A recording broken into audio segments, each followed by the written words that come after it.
The party made their way toward the Scarlet Flame Tower, which loomed ahead as they arrived.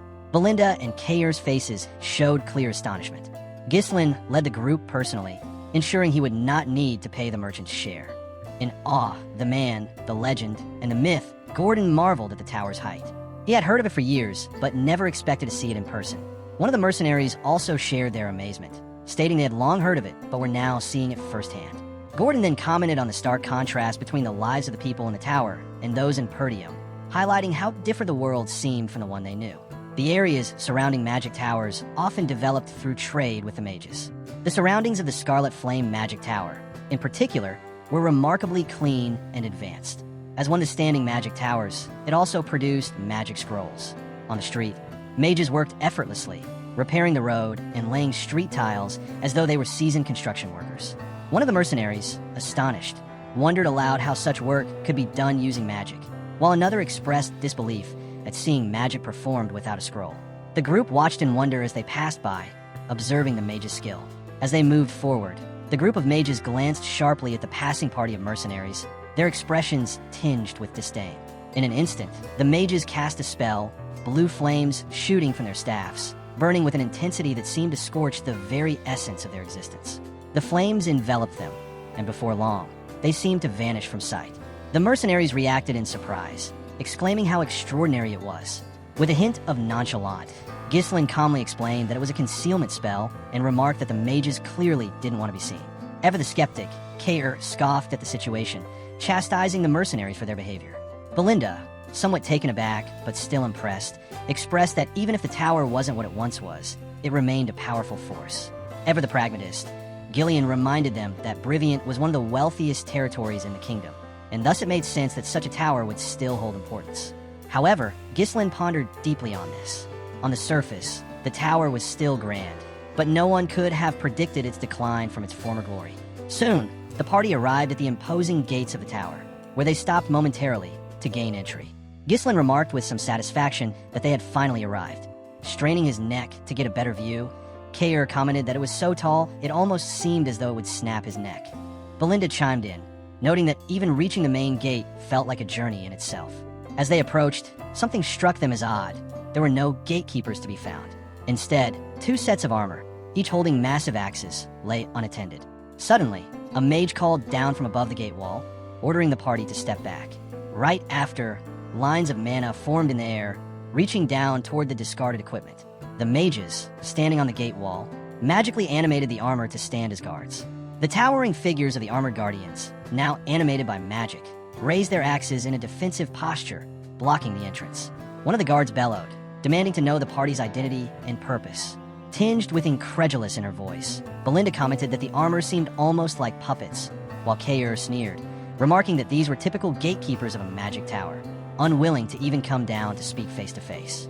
Stayed composed, Gillian announced Ghislain's identity as the Archduke of Perdium and asked to speak with the person in charge of transactions. However, the mages immediately rejected their request. One mage scoffed, dismissing anything from Perdium as low-quality materials or cheap potions, calling a waste of time to deal with people from such a place. He ordered them to leave. Angered, Belinda screamed at the mages, demanding they come down and face them. Still calm, Gillian turned to Ghislain and asked how they should proceed. Taking a moment to consider, Ghislain then spoke, asking if the mages were truly comfortable with their decision. The mages halted their taunting and looked at him curiously. Without hesitation, Ghislain pulled out a piece of runestone and held it up for the mages to see. Initially, the mages seemed puzzled, their gaze distant as they tried to understand. But soon, one mage's eyes widened as he realized what the group had brought, an entire carriage full of runestones. The mages began to register what was happening. Could it be that everything they brought was runestones? With a smug grin, Ghislain asked if they were truly going to pass up such an opportunity. At this, the gate was opened, and the party was granted entry. Ghislain and Belinda were escorted to meet the person in charge of transactions.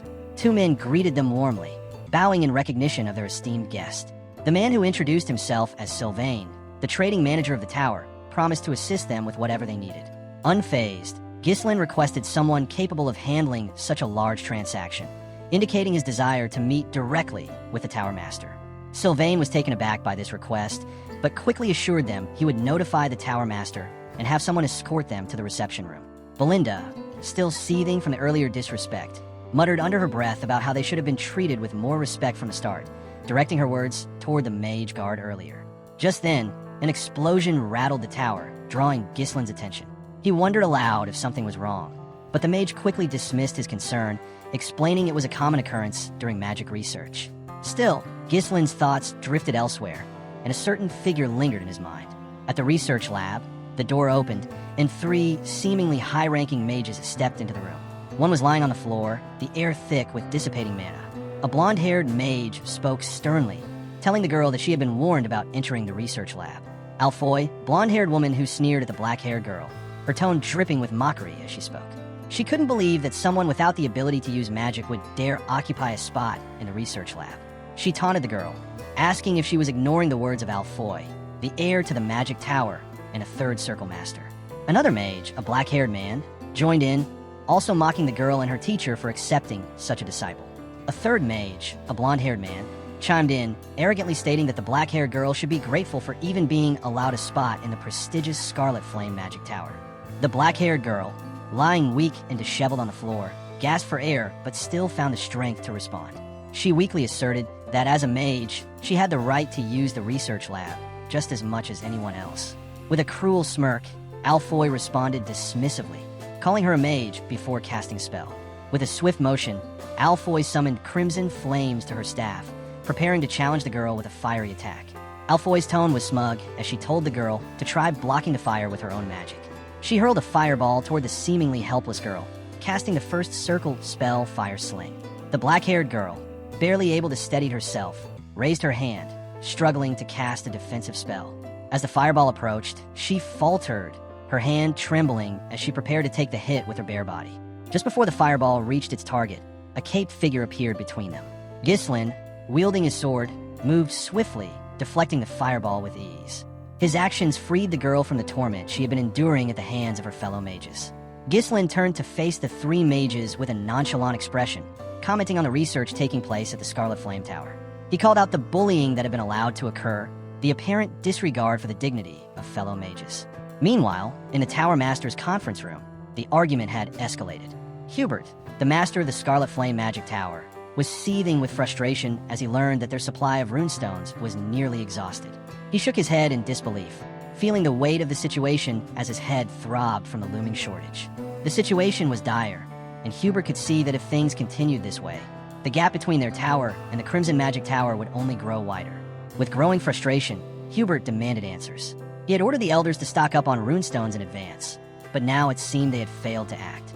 His voice rose as he accused them of wasting time and resources, his patience slipping further.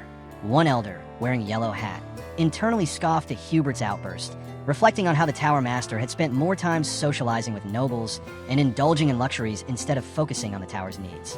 Another elder, wearing a red hat, shared similar thoughts, growing increasingly frustrated with Hubert's lack of foresight. A 3rd elder, with a green hat, brought up another pressing concern. While the shortage of runestones was one issue, the real problem was that their master was only a 6th circle mage, while the master of the Crimson Magic Tower was a 7th circle mage. Hubert, furious at the mention of Delmud, the Crimson Magic Tower's master, lashed out. If only he had more runestones, he believed he could easily reach the 7th circle himself. He vented his frustrations, accusing Delmud of hoarding all the runestones and claiming there was nothing special about the stones that should give the Crimson Magic Tower such an advantage. The green-hatted elder pressed on, asking what their plan was if they ran out of runestones, as the lack of them would prevent them from training properly. Hubert's anger flared again as he cursed Delmud, who had surpassed him and reached the 7th circle. He wondered aloud why Delmud, a low-born mage, was able to achieve such progress while Hubert struggled. Before the conversation could continue, Sylvain, the trading manager, burst into the room with urgent news. He apologized for the interruption, but insisted that they needed to come down immediately. An enormous shipment of runestones had arrived. At the mention of the runestones, the elders were left stunned, their confusion quickly turning to cautious hope. Meanwhile, in the research lab, Alfoy was continuing her attack on Gislin, launching fireballs toward him. However, Gislin stood unwavering, his sword in hand, effortlessly deflecting each attack as if they were little more than annoyances. His calm demeanor contrasted sharply with Alfoy's growing frustration. Determined to end the confrontation, Alfoy gathered all her mana, conjuring a massive fireball with every ounce of her power. She hurled it at Ghislain with the intent to overwhelm him. But Ghislain stood his ground. With a swift movement, he raised his sword and swung it downward. The blade cleaved through the fireball, splitting it in half, leaving both Ghislain and the black-haired girl untouched. The other mages watched in stunned silence, unable to comprehend what they had just witnessed. Ghislain's swordsmanship had completely disarmed Alfoy's magic in a way none of them had expected.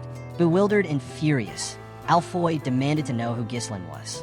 She had assumed he was just another noble taking a casual stroll through the tower, but this display of skill shattered her assumptions. Before she could react further, a line appeared around her, swiftly tightening and binding her. She gasped in shock as Belinda, with the precision of an assassin, immobilized her.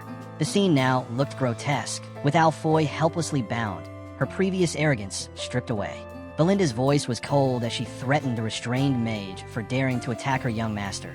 Thus, Belinda tightening the line around her. Struggling against the bindings, Alfoy muttered in disbelief, asking just who these people were. Before she could respond further, a voice rang out, demanding that the commotion cease. Hubert's voice echoed through the lab, his frustration reaching its peak as he screamed at the chaos unfolding before him. He was accompanied by the 4 elders, who had arrived to witness the turmoil. Alfoy, still bound, Ghislain with his sword drawn, and the tension in the room was palpable.